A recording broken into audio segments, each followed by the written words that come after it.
Huwag mong ikahiya yung mga ugat sa iyong mga kamay, sa iyong mga paa. Kung yan naman ay bakas ng iyong paghihirap, mapag-aral mo lamang ang iyong mga anak, mabigyan mo lamang sila ng magandang buhay, matulungan mo ang iyong mga kapatid, at mabigyan mo ng disenteng bahay ang iyong mga magulang.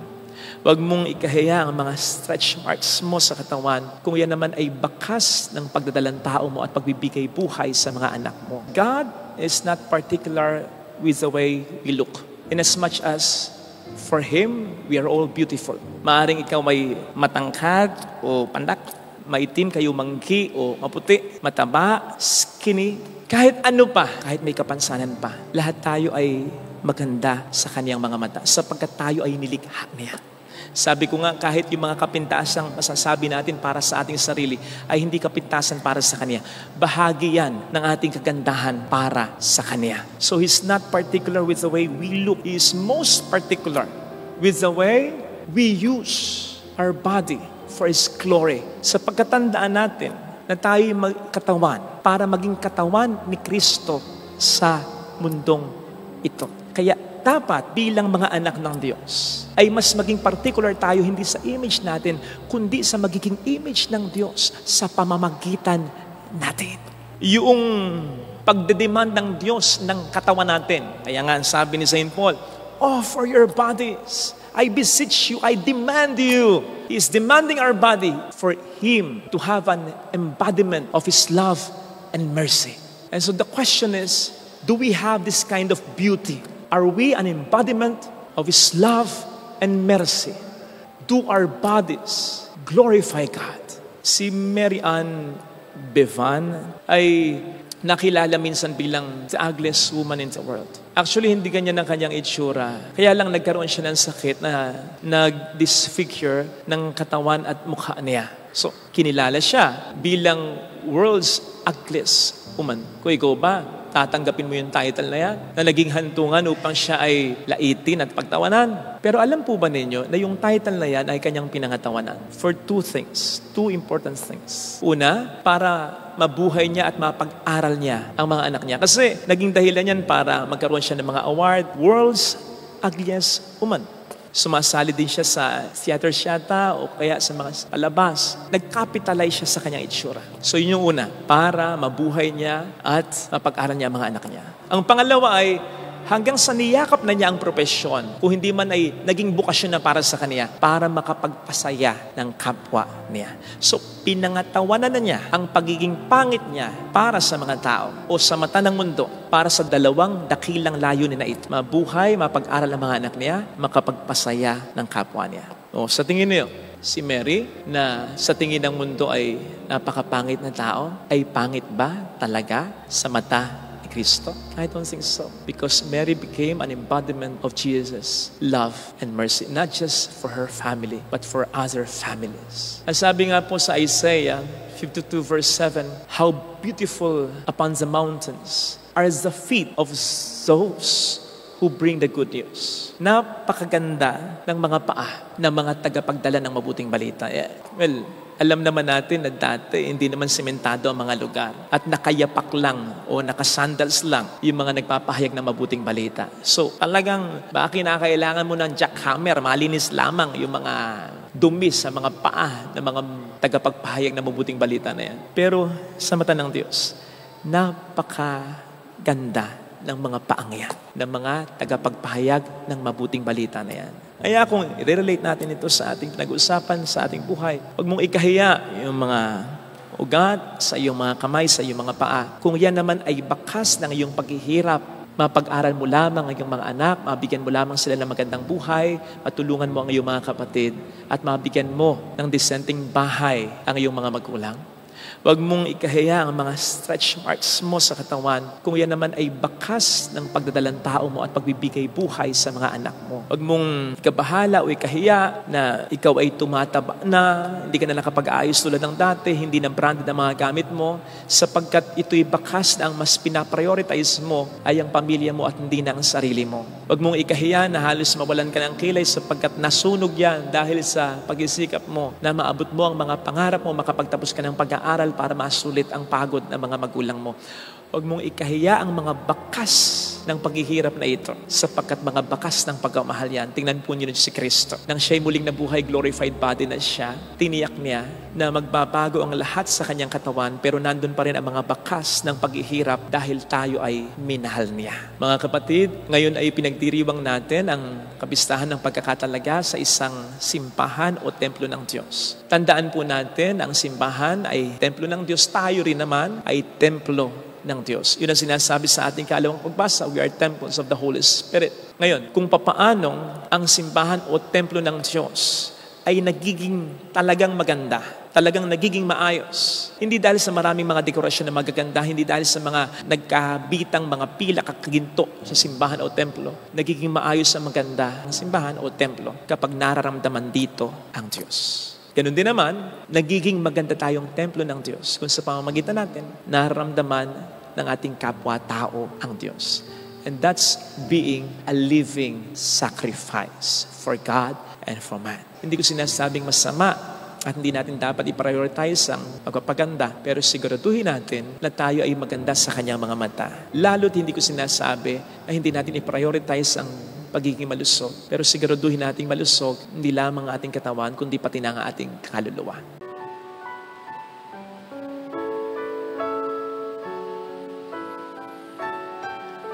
Awitin natin, alam kong may magagawa ang Diyos.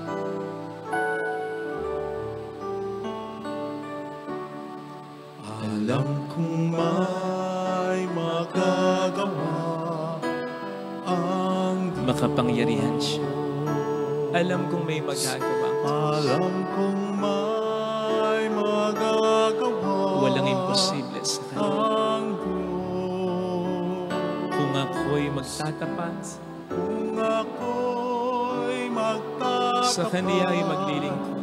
sa Kanya'y maglilingkod. Alam kong may magagawa ang Diyos. May magagawa ang Diyos. Alam kong di ringkin ng Diyos ang samuha. Alam kong di Sapagkat mahal niya ako. ringin ng Diyos ang samo ko. Alam kong di ringkin ng Diyos ang samuha. Alam kong di ringin ng Diyos ang samo ko. Kung ako'y magtatapat, Kung ako'y magtatapat sa Kanya'y maglilingkod. sa Kanya'y maglilingkod. Alam kong di ringkin ng Diyos ang Alam samuha. kong di ringin ng Diyos ang samo ko. Pikit natin ang ating mga mata. Panginoon, tulungan mo po na sa pamamagitan namin ng malasakit namin, ng pagre-remind namin ay magbago. Ang mga mahal naming ipinagdarasal naming magbago. Sana maisip nila na wala kaming ibang ninanais kundi ang kabutihan nila.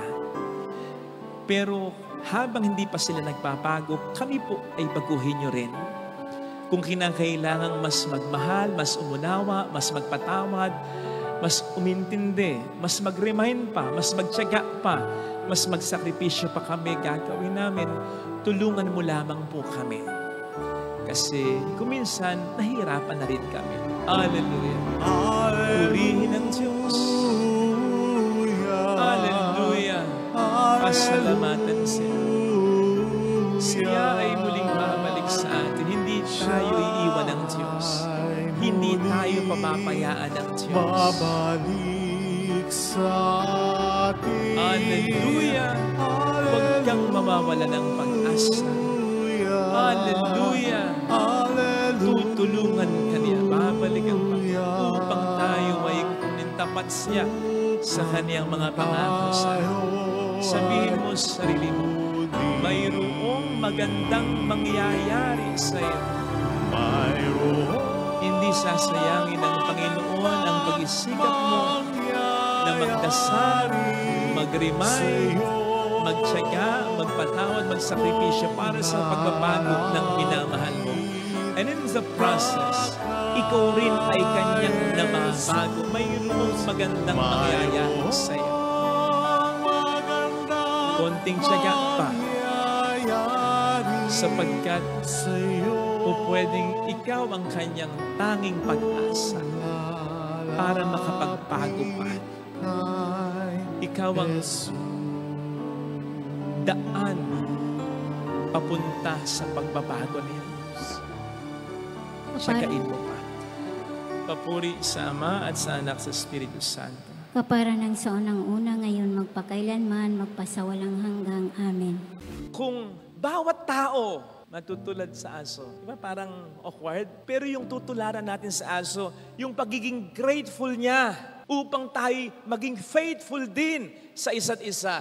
Sapagkat aminin natin na marami sa mga nagpapahirap sa atin, yung pain na nararamdaman natin sa buhay natin, sa pamilya natin, kahit sa pinagtatrabahuhan natin, ay dulot ng kawalang utang na loob ng tao.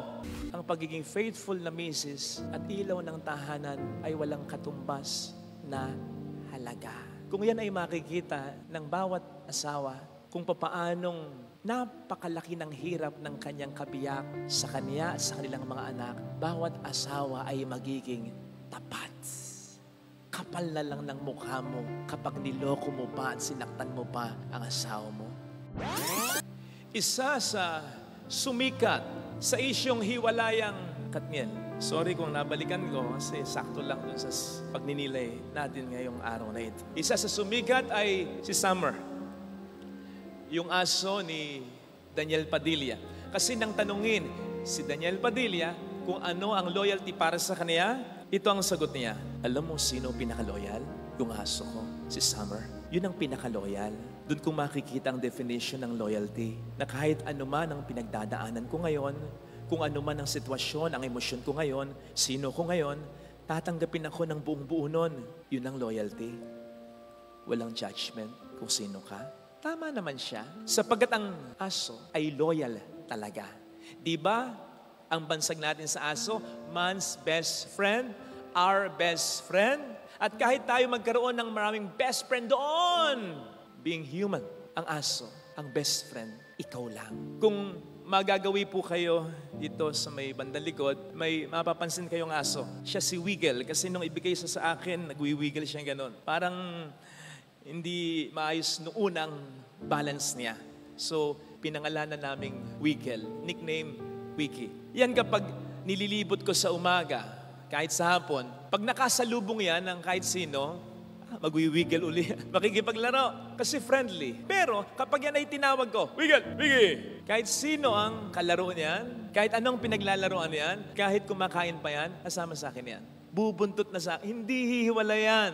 Kahit pa kung minsan, makalimutan kong pakanin. Kahit pa kung minsan, mapagalitan ko. Kahit pa kung minsan, hindi mo man mahimas, man lang, ni malibot sa loob ng isang araw, hindi magtatambo, hindi ka aangilan. Pag nakita mo uli siya, masaya kanyang dadambahin na naman. At ang aso, paglabas mo ng pintuan ng bahay ninyo, ihintayin ka na niyan. In fact, torture sa aso habang hindi ka niya nakikita. Kasi ang pinakamasakit na po pwedeng maranasan niya ay ang hindi ka na niya makita. Sasabihin ng iba, gustong-gusto ng aso ko, Father, na sumasakay sa sasakyan ko. Sanay na siya. Kapag narinig niya yung tunog ng sasakyan ko, naku, magwiwigil na yan. Tatahol na yan, pakukuha na yan. Dahil ikaw yung nasa sasakyan. Kapag ibang taong nasa sasakyan, hindi masayang sasakay yan. Ganon kaloyal ang aso. Bakit ba loyal ang aso? Dalawang basic na kadahilanan. Food and shelter. Pagkain at bahay. Sapagkat yan ang basic niyang pangangailangan. Food para mabuhay, bahay para meron siyang tirahan. At mind you, pag sinabing bahay, hindi ito doghouse lang ha, kundi yung maramdaman ng aso na tanggap mo siya sa kanyang buhay. Kasi ang aso ay isang pack animal. Dogs want to belong to a pack sa isang grupo. Mapapansin mo ang aso kahit hindi magkakilala. Magkukumpul-kumpul yan. Kaya nga po pwedeng sa isang park maraming aso, hindi naman agad mag-aaway unless may mag-provoke yan. Gusto nilang magkakasama. Gusto nilang may kasama. Kaya kapag pinatuloy mo siya, hindi lang sa iyong bahay, kundi sa iyong buhay, yun ay ma-appreciate niya. At yun ang gagantihan niya ng loyalty niya. So yung loyalty ng aso ay pagtanaw niya ng utang na loob sa pagkain na binigay mo, sa bahay at sa buhay kung saan siya ay tinanggap mo. Ganon ang aso. At hindi magbabago yon. Habang buhay na yon. Hindi siya magtatampo sa iyo, hindi kanya ipagpapalit sa kung sino. At kahit buhay niya, iaalay niya para sa iyo. Ganon ang aso. Alam ko, naiisip ninyo. Naisip mo yung asawa mo, naisip mo yung anak mo, at ngayon nasasabi mo, buti pa ang aso. Narinig po natin sa ating binasang ebanghelyo, ang pagiging grateful at faithful ni Zacarias at Elizabeth. Nandun ang pagiging grateful nila sa Diyos. Bakit? Sapagkat sa kabila ng matagal na silang walang anak, sa kanilang kultura, napakahalaga ng anak. Na kapag wala kang anak, isipin ng mga tao, kadusta-dusta ka, isinumpa ka, hindi ka mahal ng Diyos. Pero kahit na ganon, hindi sila nagtampo sa Diyos. Hindi sila tumalikod sa Diyos. Naglilingkod pa rin sila. Nagpapasalamat pa rin sila sa Diyos. Nandun din ang katapatan nila sa isa't isa. Kasi kahit matagal na silang walang anak ng kahit isa, hindi sila naghiwalay. Through thick and thin, nagsama pa rin sila. Sasabihin ba natin ang aso ay mas grateful pa kaysa sa tao? Of course not. Kaya makikita natin dito yung ideal na pagiging grateful ng tao kay Zacarias at Elizabeth. Yun ang makikita natin. Kaya nga, ang Diyos ay nalulugod sa kanila. Hindi ba sabi sa Bible, ang Diyos ay nalulugod sa taong mapagkumbaba at ang taong mababang loob, marunong tumanaw ng utang na loob. Marunong tumanaw ng utang na loob. Sina Zacarias at Elizabeth sa Diyos. Marunong tumanaw ng utang na loob. Si Zacarias at Elizabeth sa isa't isa. At yung utang na loob na yon ay humantong sa katapatan nila, hindi lang sa isa't isa, kundi sa Diyos. Gratefulness leads to or strengthens faithfulness. Ang taong marunong magpasalamat, magiging tapat. Isipin nga po ninyo, kung bawat tao matutulad sa aso. Diba? Parang awkward. Pero yung tutularan natin sa aso, yung pagiging grateful niya upang tayo maging faithful din sa isa't isa. Kung ito ay tutularan ng tao, napakaganda ng magiging mundong ito. Sapagkat aminin natin na marami sa mga nagpapahirap sa atin, yung pain na nararamdaman natin sa buhay natin, sa pamilya natin, kahit sa pinagtatrabahuhan natin, ay dulot ng kawalang utang na loob ng tao na nagbubunsod ng hindi niya pagiging tapat sa'yo. Broken family, broken relationships. Yung feeling mong broke ka dahil may taong hindi nagpasalamat at may taong hindi naging tapat. Isipin po ninyo, kung bawat tao matututo sa gratefulness at sa faithfulness ng aso, sigurado ko, lahat ng may utang magbabayad. Kasi kapag nangungutang ka, dapat nare-realize mo, nagmamalasakit sa iyo yung tao, lalo pat kung hindi naman may patubo ito, Anong malay mo? Yung itinulong niya sa iyo, kailangan din niya, kaya nga sinisingil ka niya Tapos magagalit ka, tapos magtatago ka, tapos ikaw pa ang gagawa ng masamang kwento tungkol sa kanya. Nung ikaw ay nangungutang, bait-bait mo, tapos sinisingil ka, galit ka na dun sa tao. Yan ba ang utang na loob na ibibigay mo? Ano kang klaseng tao?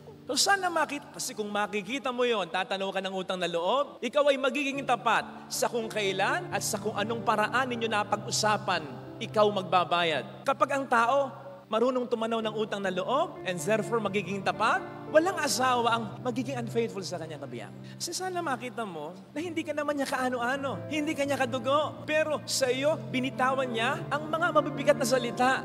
Ikaw lamang ang aking iibigin at itatanging karugtong ng buhay ko. Ngayon at kailan naman, something na hindi niya nasabi sa kanyang mga magulang na karugtong ng kanyang buhay. In fact, ang mga faithful at mapagpasalamat na asawa sa kanilang kabiyak, parang nawawala na talaga yung kanilang sarili. Kasi hindi na nga naman sila dalawa kundi nagiging isa. Lalo pa kapag ang asawa ay talagang faithful sa kabiyak niya. Halimbawa, ang isang misis, o hindi nga ba't nawawala na yung mga gusto niyang marating sa buhay, nawawala na yung gusto niyang gawin sa buhay. I mean, personally hindi na nga niya nade-develop yung mga talents niya, hindi niya makuhang puntahan yung mga lugar na gusto niyang puntahan, yung mga bagay na gusto niyang bilhin, hindi niya mabilin. Bakit? Sapagkat masyado na siyang immersed sa pagiging faithful niya bilang misis at bilang ina ng mga anak nila. Tuloy, napipintasan ng biyanan, lang pera.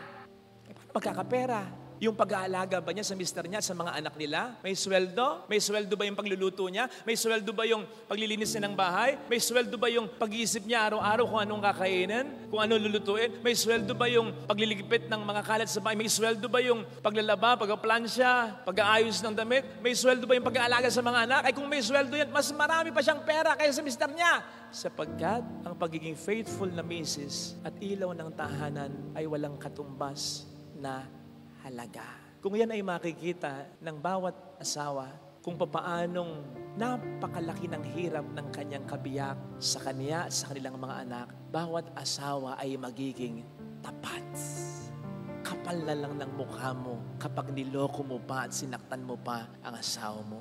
Kung ang tao marunong tumanaw ng utang na loob and therefore magiging tapat, ay nako, walang magulang ang mag-iisip, sino kaya ang mag-aalaga sa akin? Sino kaya ang makakaalala walang magulang na mag-iisip ng ganyan. Sapagkat kung makikita lamang ng anak ang utang na loob niya sa kanyang magulang, yung buhay lang na ibinigay sa kanya ay hindi na niya kayang suklian o bayaran. Yun pa kayang ang buhay na yon ay inalagaan, pinagmalasakitan, ipinaglaban at binigyan ng disenteng pangalan at kinabukasan. Nako, mas lalo nang ang anak ay nabaon pa sa utang na hindi naman sisingilin ng magulang. Pero malaking bagay para sa magulang kung yan ay titingnan ng anak niya. Sapagkat kapag nagkaroon ng utang na loob ang anak, sa kanyang magulang siya'y magiging tapat. Kapag marunong tumanaw ng utang na loob ang kapatid sa kanyang kapatid, na ang aking kapatid kahit may parimilya na, kahit may sariling buhay, tinutulungan ako, ang mga pamangkin niya, ang mga anak ko, hindi magtatampo ang kapatid. Kahit paminsan ay hindi siya mapagbigyan ng kanyang tumutulong na lagi sa kanyang kapatid. Nakita nyo na? Kaya't yung example natin can go on and on and on. Marami pa. Napakaganda ng magiging mundong ito. Kung matututo lamang tumanaw talaga ng utang na loob ang tao, ang problema ng katapatan or tungkol sa katapatan ay mawawala sa mundong ito. Nasabi ko nga, talagang nagpapahirap sa tao. Sabi sa 2 Timothy 3 verses 1 to 2, in the last days, there will be great difficulty. Sa mga huling araw daw, ay magkakaroon ng matinding paghihirap. Pero hindi ito yung usual na sinasabi sa Book of Revelation dahil ang mga planeta ay mawawala sa kanilang mga kinalalagyan, magkakaroon ng matinding mga kalamidad na mararanasan, magkakaroon ng matinding kaguluhan, gera o ano paman. Hindi yun eh. Ang sasabihin sa 2 Timothy 3 verses 1 to 2, there will be great difficulty because there will be people who will be lovers of self, who will be lovers of money. There will be people who will be arrogant, abusive, unholy, and ungrateful. Magkakaroon ng matinding paghihirap dahil may mga taong magiging walang utang na loob. Kasi yung hindi ka magpagsalamat ay hindi mo pagtingin sa mga bagay na dapat mong ipagpasalamat, kaya ka hindi nagiging tapat. Yun lang pong hindi na natin pasalamatan yung tao sa mabuting ginawa niya. Hindi na natin mapasalamatan ng Diyos sa kabutihan niya, masakit na. Yun pa kayang imbis na magpasalamat ay hindi pa tayo maging tapat. Di ba? Mas masakit. Kung ang Diyos nga po in His demand for us to have faith in Him, palagi ko, umaasa siya na makikita natin ang kabutihan niya. Kaya nga sabi niya, patungkol sa paghihirap niya, do this in memory of me.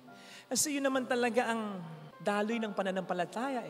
Sasampalataya ka ba sa Diyos kung hindi mo muna mararanasan ang kapangyarihan at kabutihan niya?